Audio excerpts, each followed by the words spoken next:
සෙල්ලම් වැඩ කරන කලින් මම ප්‍රිපරේෂන් හදාගන්න විදිය පාඩම් කරන විදිය තමයි බලන්න පුළුවන්. ඉතින් අද මම කතා කරන ටොපික් එක තමයි O level ලියන්න ඉන්න ළමයෙක්ට ගොඩක් වැදගත් වෙන ටිප්ස් ටිකක් වගේම ඔයාලගේ ස්ට්‍රෙස් එක නැති කරගන්න චූටි මොටිවේෂන් එකක්.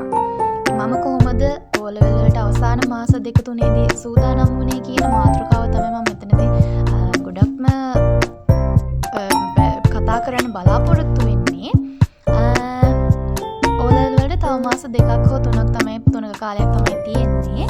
ඉතින් ඔයා දැන් මේ වෙනකොටත් මුකුත්ම පාඩම් කරලා නැති කෙනෙක් නම් ඔයාට කරන්න තියෙන හොඳම දේ තමයි ඔයා පුළුවන් තරම් අවුරුදු 10ක ඔයා ඉස්සෙල්ලා ටාගට් කරන අවුරුදු 5ක ඒ කියන්නේ මේ 2025 එක්සෑම් එකනේ 2019 ඉඳලා පාස් පේපර්ස් ඔක්කොම කරන්න. හැබැයි ඒ පාස් පේපර්ස් ඔයා හිතලා නෙමෙයි කරන්න ඕනේ. ඔක්කොම මාකින් ස්කීම් එක බලන් ඒකේ තියෙන විදිහට තමයි ඔයා උත්තර ලියන්න ඕන. පුළුවන් තරම් පේපර්ස් කරන්න. ඒක තමයි ඔයාලට මුකුත්ම පාඩම් කරලා නැති කෙනෙක් නම් කරන්න තියෙන හොඳම දේ. එතකොට ඔයා පාඩම් කරද්දී ඔයාට කම්මැලි හිතෙන්න පුළුවන්. එක දිගට පාඩම් කරද්දී එපා වෙන්න පුළුවන්. ඒ වෙලාවට මේ බ්ලොග් එකෙත් ඔයාලට බලන්න පුළුවන් මම පාවිච්චි කරන ටිප් එකක් තමයි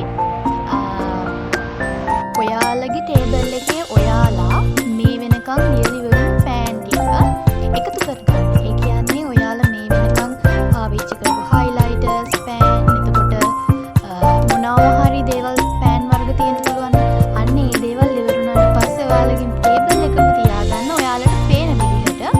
ඒක ඔයාලට මොටිවේෂන් එකක් වේවි ඔයාලගේ වැඩ ටික කරන්න. එතකොට තවත් ටිප් එකක් තමයි ඔයාලා ගාව ස්ටිකි නෝට්ස් හරි එහෙම නැත්නම් පොඩි කොළ කෑලි ගන්න ප්‍රමාණයේ කොළ කෑලි තියෙනම් අන්න ඒවා මම පෙන්නන විදිහට ඔයාලා වගුවක් ගහගෙන ඔයාලා පාඩම් කරපු පැය ගානට අනුව හරියක් දාන්න.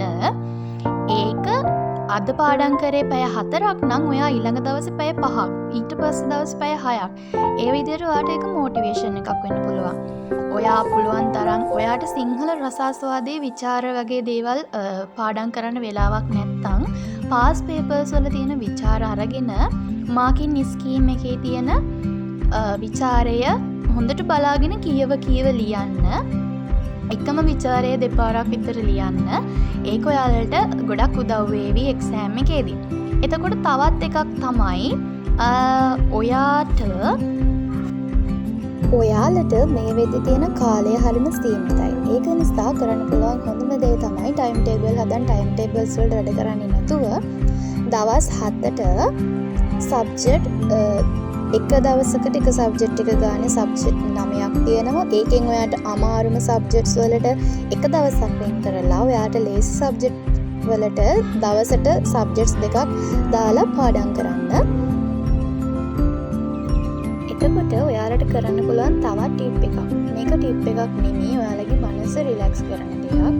ඔයාලා අනිවාර්යයෙන්ම දවසට අඩුම පැය 4ක් හෝ 5ක් නිදා ගන්න අවශ්‍යයි.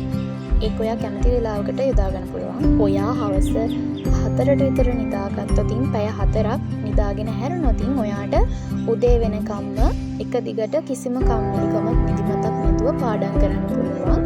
ඒ වගේම ඔයාලා පුළුවන් ඒ කියන්නේ ඔයාලා එක විනාඩි 15ක් 30ක් එකතු කර තියාගෙන චුට්ටක් පොඩි ඉන්ටර්වල් එකක් ගන්න රිලැක්ස් වෙන්න. එළියට පහළියට යන්න, පොල් ගහක් දිහා බලන්න, වතුර දිහා බලන්න, ඒ වගේ දේවල් කරන්න. එතකොට ඔයාලට ඔයාලගේ මනස රිලැක්ස් වෙන්න පුළුවන්. ඒක ගොඩක්ම වටිනවා. මම මේ ඔයාලත් එක්කද ෂෙයා කරේ මම පාවිච්චි කරපු ටිප්ස්. ඉතින් ඔයාලත් මේ ටිප්ස් පාවිච්චි කරලා ඔයාලගේ රිසල්ට් එක මට කියන්න. මම අනිවාර්යයෙන්ම බලාපොරොත්තු වෙනවා. ඉතින් අද දවසේ මගේ වීඩියෝ එක බලන්න එකතු වෙන ඔයාට ගොඩක්ම ස්තුතියි. ඒ වගේම මගෙන් මොනවා හරි දෙයක් පුංචිම දෙයක් ඔයාලා ගත්ත නම් මේ වීඩියෝ එකකින් අනිවාර්යයෙන්ම පොඩි කමෙන්ට් එකක් හරි ලයික් එකක් හරි දාන්න.